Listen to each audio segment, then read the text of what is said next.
Que a graça e a paz de nosso Senhor Jesus Cristo, esse maravilhoso Deus, esteja sobre a sua vida, sobre a sua família. E que o Espírito Santo do Senhor esteja nos conduzindo à leitura da palavra nesse dia de hoje. Vamos orar. Amado Deus, obrigado por mais este momento de leitura. O Senhor sabe o que este meu irmão, esta minha irmã está passando, Deus. Que o Senhor possa estar visitando o seu lar, que o Senhor possa estar correspondendo aos seus sentimentos, às suas necessidades. Em nome do Senhor Jesus Cristo, oramos e te agradecemos. Amém. Vamos à leitura. Deuteronômio, capítulo 5. 10 mandamentos para a comunidade da aliança. Moisés reuniu todo o povo de Israel e disse: Ouça com atenção, Israel. Ouça os decretos e estatutos que hoje lhes dou, para que os aprendam e os cumpram cuidadosamente. O Senhor, nosso Deus, fez uma aliança conosco no Monte Sinai. Não foi com nossos antepassados que o Senhor fez essa aliança, mas com todos nós que hoje estamos vivos aqui. No monte, o Senhor falou com vocês face a face no meio do fogo.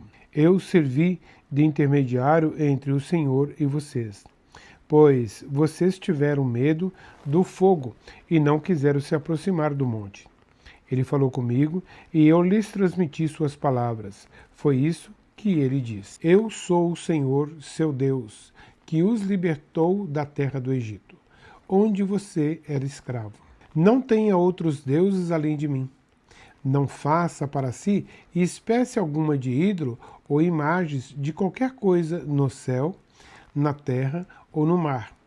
Não se curve diante deles nem os adore, pois eu, o Senhor seu Deus, sou um Deus zeloso. Trago as consequências do pecado dos pais sobre os filhos até a 3ª e 4ª geração dos que me rejeitam. Mas demonstro amor por até 1000 gerações dos que me amam e obedecem a meus mandamentos. Não use o nome do Senhor seu Deus de forma indevida. O Senhor não deixará impune quem usar o nome dele de forma indevida. Lembre-se de guardar o sábado, sabendo dele um dia consagrado, conforme o Senhor seu Deus lhes ordenou.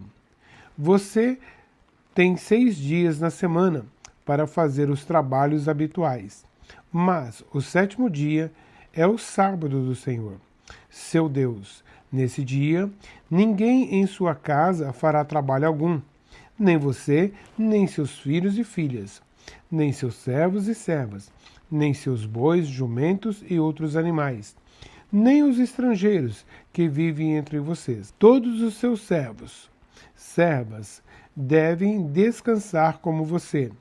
Lembre-se de que você era escravo no Egito, e o Senhor seu Deus o tirou de lá com mão forte e braço poderoso. Por isso, o Senhor seu Deus ordenou que você guarde o sábado. Honre seu pai e sua mãe, como o Senhor seu Deus lhe ordenou. Assim você terá vida longa e plena na terra que o Senhor seu Deus lhe dá.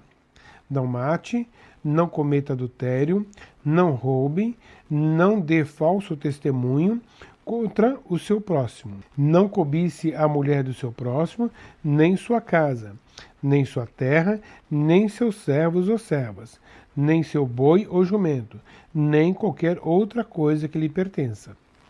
O Senhor dirigiu essas palavras a toda a comunidade reunida ao pé do monte. Falou em alta voz do meio do fogo, cercado de nuvens e densa escuridão. Foi tudo o que ele disse naquela ocasião. Escreveu suas palavras em 2 tábuas de pedra e as entregou a mim. Quando vocês ouviram a voz que vinha do meio da escuridão, enquanto o monte ardia em chamas, todos os líderes e autoridades de suas tribos se aproximaram de mim e disseram: O Senhor, nosso Deus, nos mostrou sua glória e grandeza, e ouvimos sua voz no meio do fogo. Hoje vimos que Deus fala com os seres humanos e, no entanto, ainda estamos vivos. Mas por que colocaríamos a vida em risco outra vez? Se o Senhor nosso Deus falar conosco novamente, sem dúvida morreremos e seremos devorados por seu fogo temível. Pode alguém ouvir a voz do Deus vivo falando do meio do fogo, como nós ouvimos, e sobreviver? Aproxime-se, você, Moisés, e ouça o que diz o Senhor nosso Deus. Depois volte e diga-nos tudo que o Senhor nosso Deus lhe disser. Nós ouviremos e obedeceremos. O Senhor atendeu ao pedido que vocês me fizeram e disse: ouvi o que os israelitas lhe disseram, e eles estão certos. Como seria bom se o coração deles fosse sempre assim, se estivessem dispostos a me temer e obedecer a todos os meus mandamentos. Tudo iria bem com eles e seus descendentes para sempre. Agora, vá e diga a eles: voltem às suas tendas. Você, porém, ficará aqui comigo, para que eu lhes dê todos os meus mandamentos, decretos e estatutos. Você os ensinará aos israelitas, para que os cumpram na terra que eu lhes dou para conquistarem. Então Moisés disse ao povo: tenha o cuidado de obedecer a todos os mandamentos do Senhor, seu Deus, não se desviando deles em nada. Permaneçam no caminho que o Senhor, seu Deus, ordenou que seguisse. Assim, terão vida longa e plena na terra, que em breve vocês possuirão. 2 Samuel, capítulo 9. Davi trata Mefibosete com bondade. Certo dia, Davi perguntou: resta alguém da família de Saul a quem eu possa mostrar bondade por causa de Jonatas? Havia um servo da família de Saul, cujo nome era Ziba, e o trouxeram a Davi. Você é Ziba? Perguntou o rei. Sim, seu servo, meu senhor, respondeu Ziba. Então o rei lhe perguntou: resta alguém da família de Saul? Se resta, gostaria de mostrar a bondade de Deus para com ele. Um dos filhos de Jonatas ainda está vivo, respondeu Ziba. Ele é aleijado dos 2 pés. Onde ele está? Perguntou o rei. Ziba respondeu: em Lodebar, na casa de Maquir, filho de Amiel.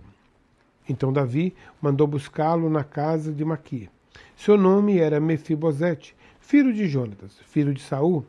Quando compareceu diante de Davi, curvou-se com o rosto no chão. Davi disse: saudações, Mefibosete. Mefibosete respondeu: aqui está seu servo, meu senhor. Não tenha medo, disse Davi. Quero mostrar bondade a você por causa de Jonatas, seu pai. Vou lhe dar todas as terras que pertenciam a seu avô Saul, e você comerá sempre aqui comigo à mesa do rei.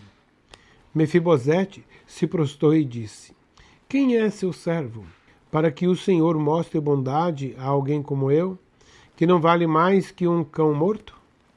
Então o rei mandou chamar Ziba, servo de Saul, e disse: dei ao neto de seu senhor tudo o que pertencia a Saul e sua família. Você, seus filhos e servos cultivarão a terra para ele, a fim de produzir alimento para a casa do seu senhor.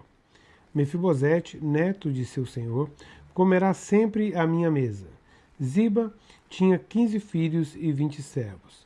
Sou seu servo, respondeu Ziba. Farei tudo que meu senhor, o rei, mandou.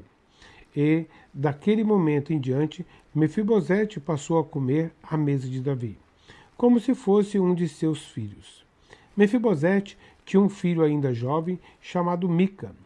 Daquele momento em diante, todos os membros da casa de Ziba se tornaram servos de Mefibosete. E Mefibosete, que era aleijado dos 2 pés, morava em Jerusalém e comia sempre à mesa do rei. 2 Samuel, capítulo 10. Davi derrota os amonitas. Algum tempo depois, morreu Naás, rei dos amonitas, e seu filho Anum subiu ao trono. Davi disse: vou demonstrar lealdade a Anum, assim como seu pai. Naás sempre foi leal a mim. Então Davi enviou representantes para expressar seu pesar a Hanum pela morte do pai dele.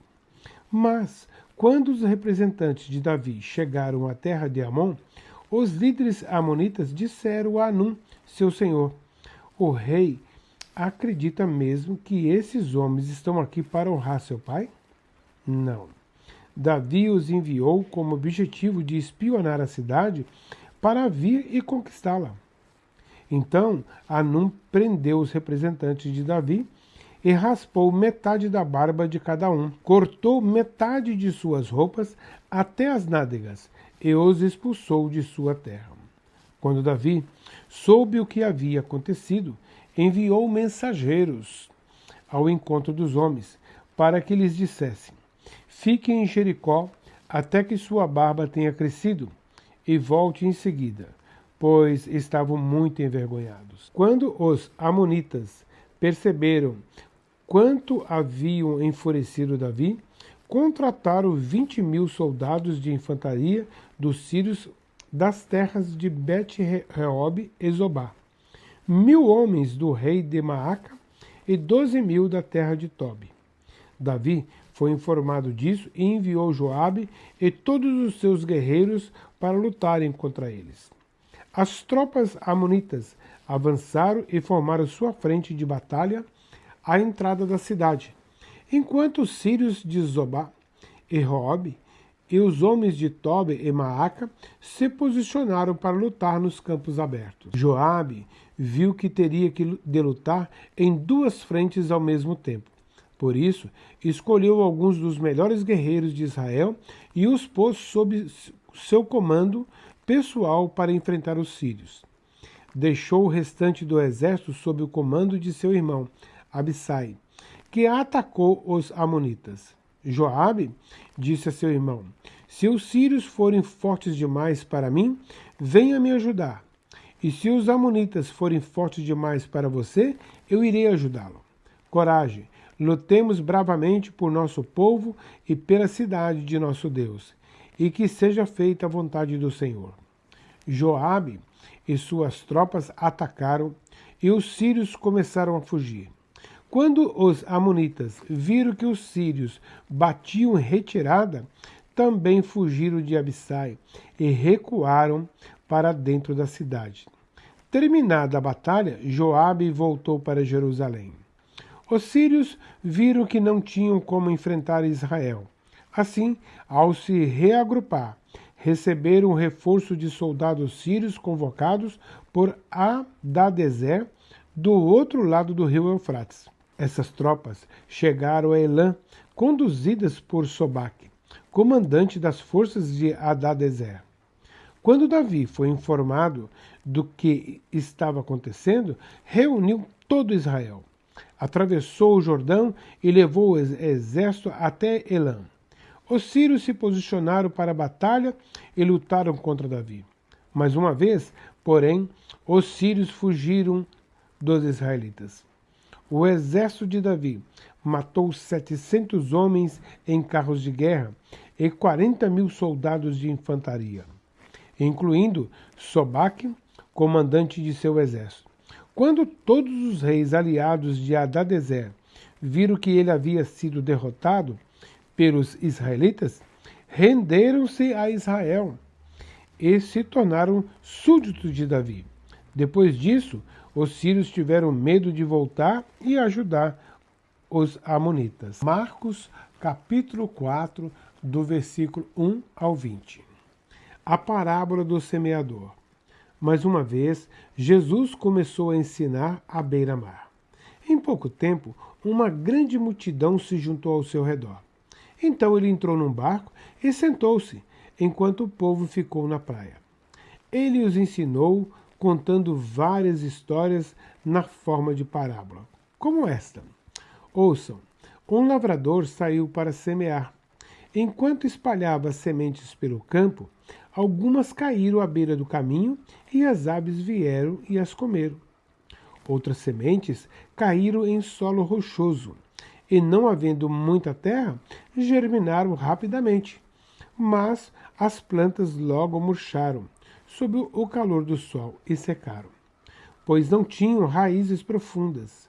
Outras sementes caíram entre os espinhos, que cresceram e sufocaram os brotos, sem nada produzirem. Ainda outras caíram em solo fértil e germinaram, cresceram e produziram uma colheita 30, 60 e até 100 vezes maior que a quantidade semeada. Então ele disse: quem tem ouvidos para ouvir, ouça com atenção. Mais tarde, quando Jesus estava sozinho com os 12 e os outros que estavam reunidos ao seu redor, perguntaram-lhe qual era o significado das parábolas. Ele respondeu: a vocês é permitido entender o segredo do reino de Deus, mas uso parábolas para falar aos de fora, de modo que mesmo que vejam o que faço, não perceberam. Mesmo que vejam o que faço, não perceberão. E ainda que ouçam o que digo, não compreenderão. Do contrário, poderiam voltar-se para mim e ser perdoados. Então, Jesus disse: se vocês não entendem o significado dessa parábola, como entenderão as demais?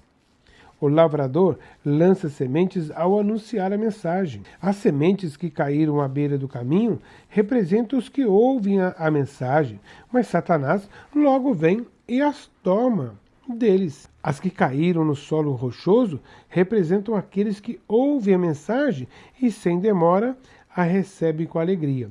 Contudo, uma vez que não têm raízes profundas, não duram muito. Assim, quem enfrentam problemas ou são perseguidos por causa da mensagem, cedo desanimam.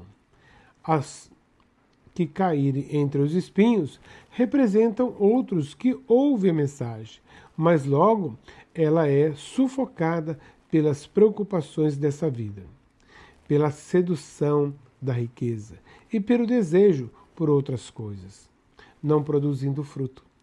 E as que caíram em solo fértil representam os que ouvem e aceitam a mensagem e produzem uma colheita de 30, 60 ou até 100 vezes maior que a quantidade semeada. Amém? Obrigado por persistir e chegar até o final da leitura do dia de hoje. Que Deus continue presente em sua vida e muito obrigado pela confiança e pelo tempo cedido. Deus te abençoe.